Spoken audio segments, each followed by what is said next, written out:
Hello dear students, welcome back to Baladri's chemistry classes. Please like and subscribe my channel, click the bell icon for the latest updates. Forward these videos to all the NEET and JEE aspirants. These videos are very helpful to them. Even for foundation students also, all these videos are very important. Now in this video, we are going to come across about ionization energy. It is a second periodic property. Ionization energy we will come across in this video. What is ionization energy? What factors that can influence ionization energy, and how that ionization energy changes in periods and groups. What type of applications they will ask based on ionization energy will come across in this video. This video is very important one for all the competitive exams.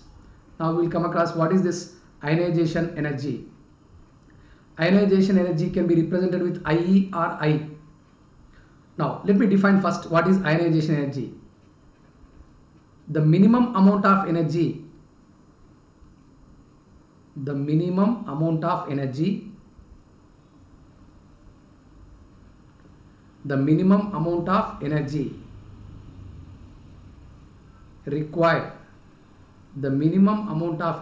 required to remove an electron, the minimum amount of energy required to remove an electron from valence shell. Valence shell means outermost shell. Minimum amount of energy required to remove an electron from valence shell of isolated neutral gaseous atom.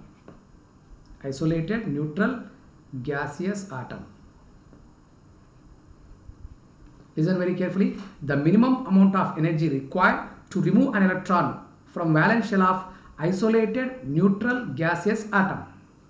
So what is the meaning of this, sir? Let us take, there is a M is an element which is solid that we need to convert into gas. So from group of atoms, only one of the atom we must be isolate. Isolate means it will be separated from group of atoms. Now this is that isolated neutral, means there is no charge on that. So isolated neutral gas atom. In this last shell will be there. In that last shell, one electron is there that we need to remove. For removal of that electron, certain energy is required. That minimum, how much minimum amount of energy required to remove that electron is called ionization energy. It is also called first ionization energy. So here we can say that electron will be removed, and this ionization energy is endothermic. So we can say delta H is equal to positive, means to remove that electron energy is required. So we can say that it is endothermic process. What is the process called? Endothermic process. Removal of electron is always endothermic process because energy required to remove the electron. Now you may ask the question, sir, why energy required to remove the electron, sir? Easily we cannot remove without supplying energy. No, it is not possible, because in every atom there will be nucleus and there is the outermost electron. Many number of electrons will be there. Let us consider the last shell electron. Between this nucleus and electron there are certain attractions. If you want to remove the electrons, you need to break these attractions.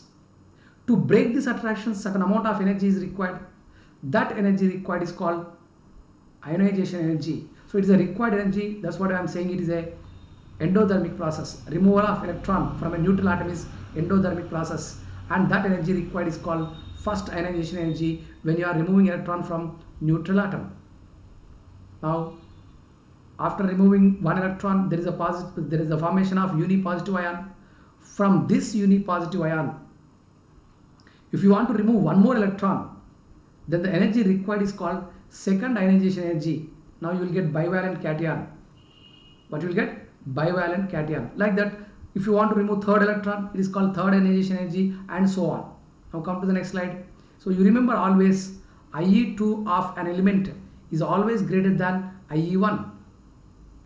IE2 of an element is always greater than IE1, means second ionization energy of an element is always greater than that of first ionization energy. Is it clear to you all? Why, sir? Why second ionization energy is always more than first ionization energy, sir? Because here it is unipositive ion and it is neutral atom. Unipositive ion will have more effective nuclear charge. Already I explained what is nuclear charge, what is effective nuclear charge and everything. So M plus ion, unipositive ion will have more effective nuclear charge than that of neutral atom. So when more effective nuclear charge is there and valence electron, strong attractions will be there. That's what second ionization energy is always more than that of first ionization energy, because Z effective nuclear charge of M plus gaseous ion is more than that of neutral atom. Not only second, means third is more than second, fourth is more than third, like successive ionization energies are always more than that of previous ionization energies.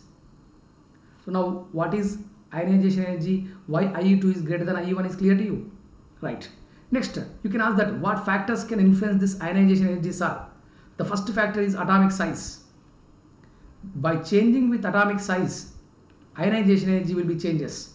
Now you can say that with increase in atomic size, with increase in atomic size,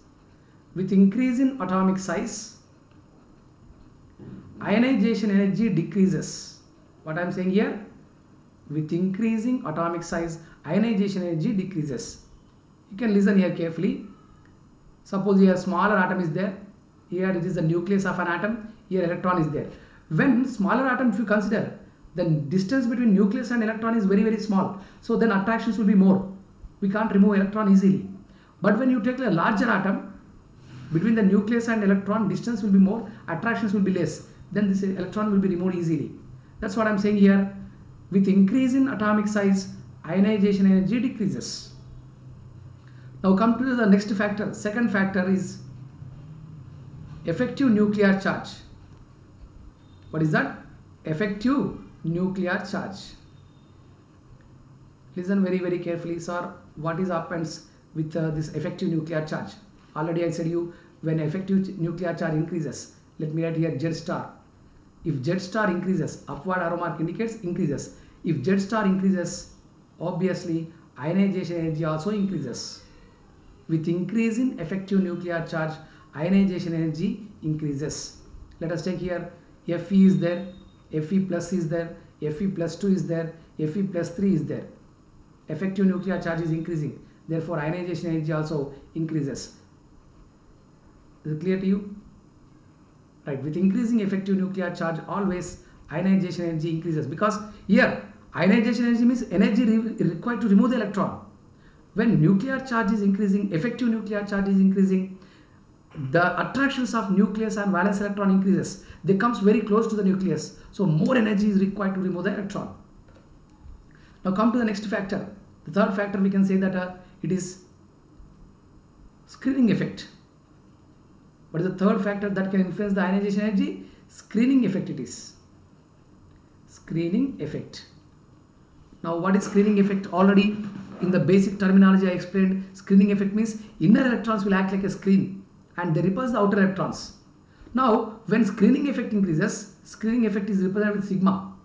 Okay, now with increasing screening effect,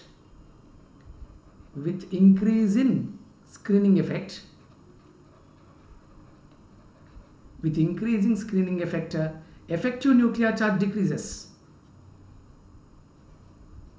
Effective nuclear charge. With increasing screening effect, effective nuclear charge decreases. Effective nuclear charge decreases. Therefore, ionization energy also decreases. Listen very carefully. In multi-electron system, what happens? Generally, inner electrons will act like a screen or shield. They repulse the outer electrons. When inside electrons are only removing that electron outside, the valence electron is repelled by inner electrons. Then removal of that electron will become very easy for us, because inside the people, whatever they are present, they are pushing this electron outside, and here ionization energy means we have to remove the electron outside. Then our work will become easy, because inside people are helping for us to remove this electron outside. Okay, therefore we can say that with increasing screening effect, effective nuclear charge decreases, therefore ionization energy also decreases. Now the fourth factor, very important one, is electronic configuration. Listen this concept very clearly. Electronic configuration. How electronic configuration can affect this ionization energy, sir, you can ask. Electronic configuration also can affect ionization energy. Let me explain by taking the help of second period elements. You take lithium is there, beryllium, boron, carbon, nitrogen, oxygen, fluorine and neon. These are the second period elements. And electronic configuration, here lithium is 2s1, beryllium 2s2 and boron is 2s2 2p1, carbon is 2s2 2p2 and nitrogen is 2s2 2p3, oxygen is 2s2 2p4, fluorine is 2s2 2p5 and the neon is 2s2 2p6. Is it clear to you all? Done. Now listen very carefully. These are the elements present in second row and these are the electronic configurations. Now actually what is the trend? Left to right in a period, atomic radius decreases. Already yesterday we discussed. Atomic radius decreases. So when atomic radius is decreasing between the nucleus and outermost electron, attractions increases, then it will be difficult to remove the electrons. So what is the expected order? Expected order of IE1. IE1 expected order of these elements is lithium is having highest radius. That's what lithium should have less ionization energy than beryllium and boron, carbon, nitrogen, oxygen, fluorine and neon. This is the expected order actually. But original order now is this one. Okay, now lithium is less than. This is the wrong one. Expected order based on ionization energy I am explaining. Based on size, this is the expected order of ionization energy. But originally, this order is not correct. What is the order? Sorry, what is the order correct? Sorry, can ask. Now, beryllium is more than lithium. Again, beryllium is more than boron.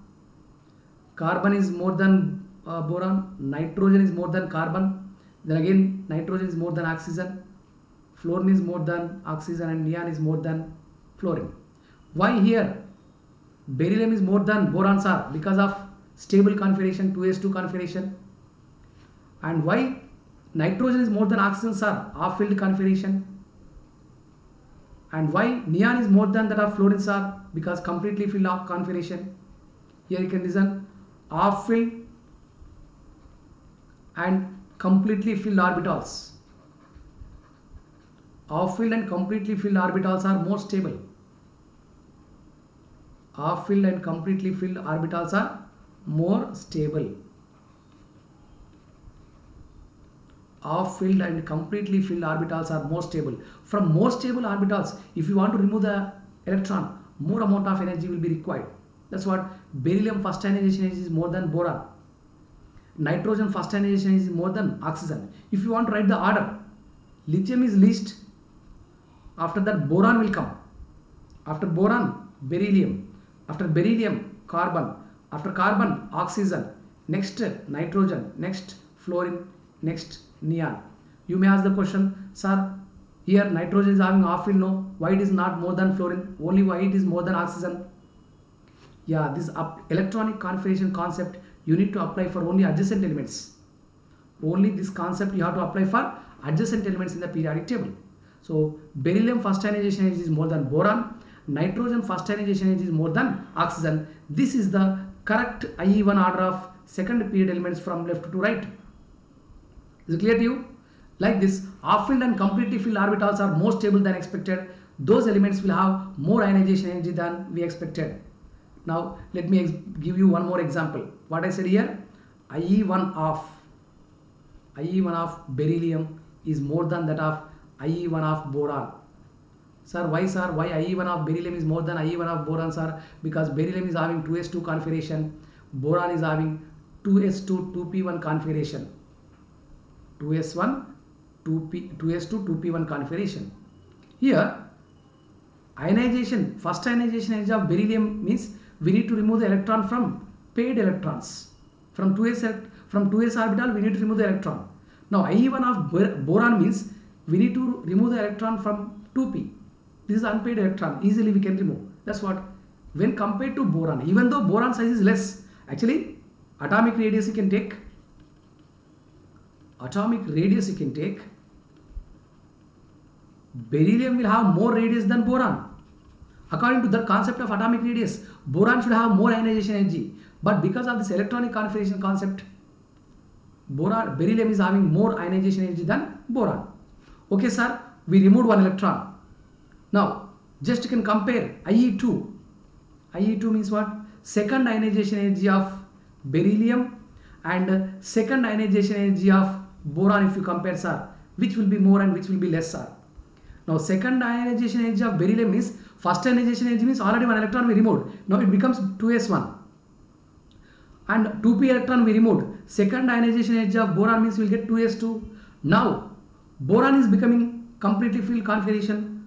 So that's what IE2 of beryllium is less than that of IE2 of boron. This is very, very, very important point. When you compare their first ionization energies, beryllium is more than boron. After removal of one electron, now boron becomes stable configuration. That's what IE2 of boron is more than that of IE2 of beryllium. Some people will confuse. They will compare IE1 of beryllium and IE2 of beryllium. When you compare IE1 and IE2 of same atom, always IE2 is more because of effective nuclear charge. Next, similarly, you can take IE1 of boron and IE2 of boron. Obviously, IE2 of boron is more. For same element, if you compare, don't see that electronic configuration. For adjacent elements only can see that electronic configuration concept. Similarly, you can come across about IE1 of nitrogen and you can take IE1 of oxygen. When you take IE1 of nitrogen and IE1 of oxygen, so here 2p3 configuration is there for nitrogen. It is called off-field configuration. Off-field configurations are stable. From stable elements, if you want to remove the electron, more energy is required. Then you can take IE1 of oxygen. It is 2p4.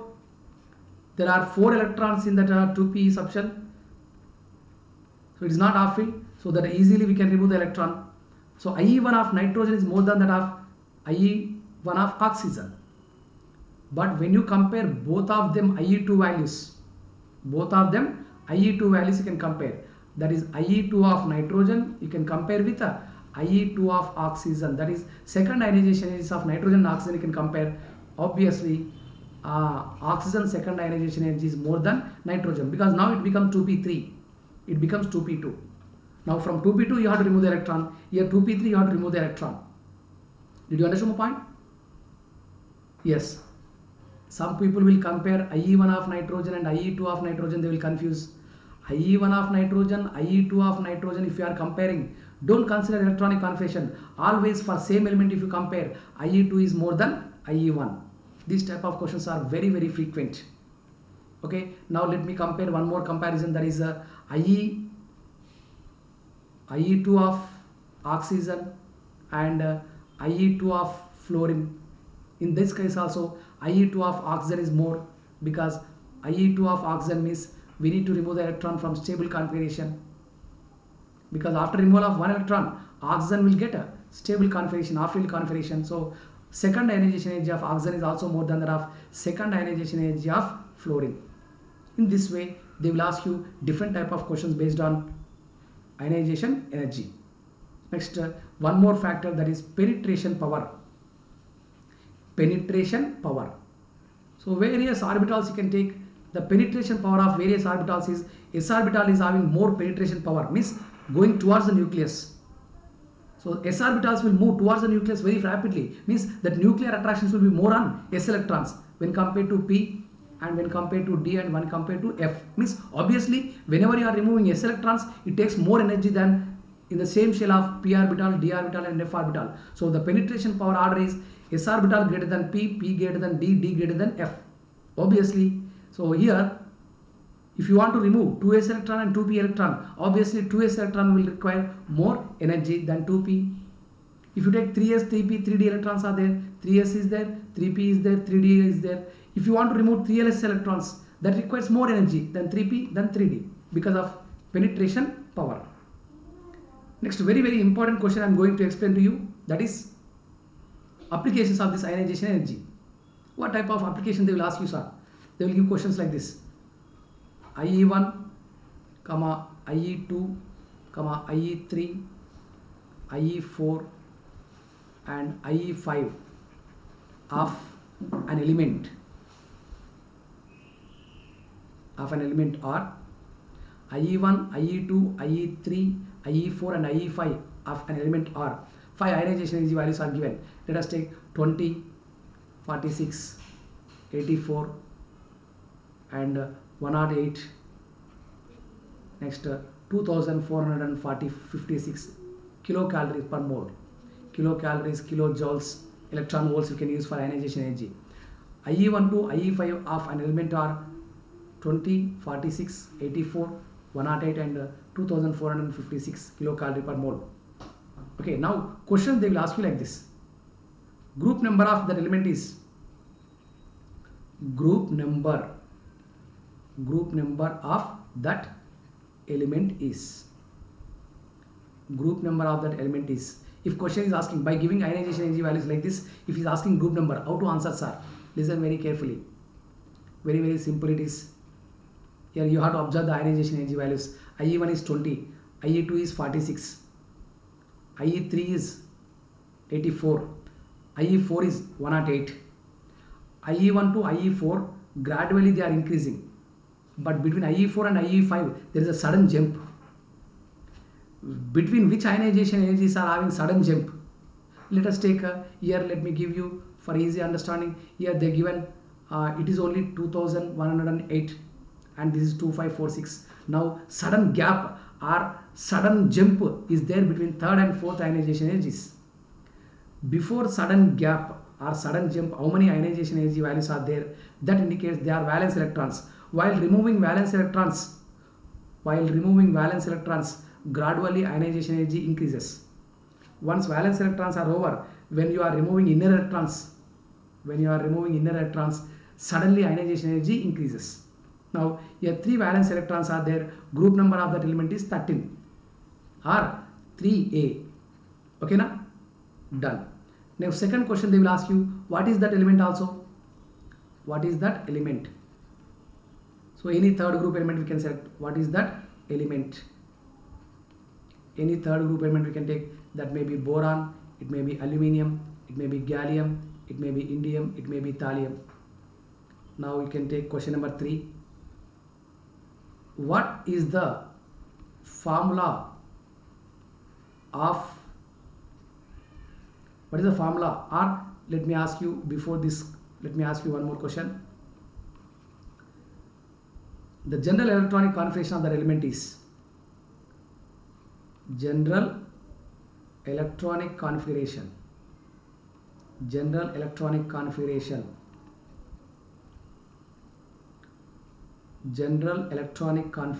of that element is general electronic configuration of that element will be 13th group, no? NS2 NP1. NS2 NP1 is the general electronic configuration. After that they can ask you questions like this also. 3 questions I completed. 4th question they can ask you like this. What is the formula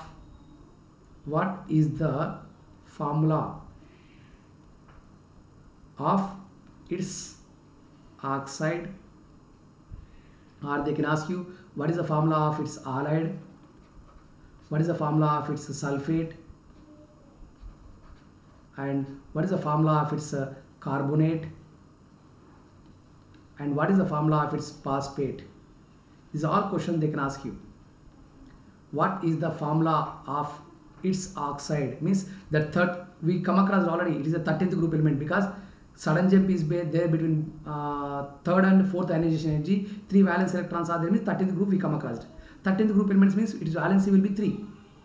That element M you can take, suppose its valency will be 3 because it is 13th group element. Halide formula, if he is asking oxide formula, oxygen valency 2. So when you crisscross you will get the oxide formula M2O3. Halide formula, this element is third group, valency 3, halogen formula 1. So if you crisscross you will get a metal halide MX3. And you can take metal sulfate, you can take metal sulfate, metal valency 3, sulfate valency 2, and the formula is M2 SO4 taken thrice. After that, he is asking carbonate formula, metal valency 3, other element valency 3, carbonate valency 2. If you crisscross, you will get it is M2CO3 taken twice. And he is asking now phosphate formula also. This element belongs to third group, and phosphate is also having valency 3. You will get that metal phosphate formula is MO4. This type of question they will ask you based on ionization energy values. These all the questions are very important. Now how it changes in groups and periods are easily we can explain. In groups, down the group, variation of ionization energy in groups. Down the group, atomic radius increases. Down the group, atomic radius increases. Am I right? Yeah, down the group atomic radius increases. Therefore, ionization energy decreases. In periods, you can consider, already I explained, actually in periods left to right ionization energy should increase, but you need to consider electronic configuration. Ionization energy from left to right, ionization energy from left to right should decrease. Ionization energy from left to right should decrease.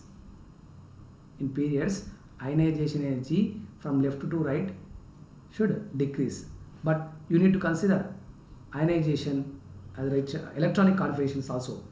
So we come across already IE1 of beryllium is more than that of boron, IE1 of nitrogen is more than that of oxygen. That abnormalities will be there. Clear to you? So that points you have to follow. Now I am asking you certain questions here. Try to answer these questions and give in the comment section if you have any doubts. Write the increasing order. Write the increasing order of IE2 of second period elements. Second period elements. Okay na? Now, so what is the highest ionization energy element? What is the highest ionization energy element? Highest ionization energy element in the periodic table. These questions you can answer in the comment section. Okay, please like and subscribe my channel, click the bell icon for the latest updates, and share these videos with all the JEE and NEET aspirants. Thank you. In the next session we'll come across one more periodic property, that is electron gain enthalpy or electron affinity. Stay tuned for the classes. Thank you. Bye.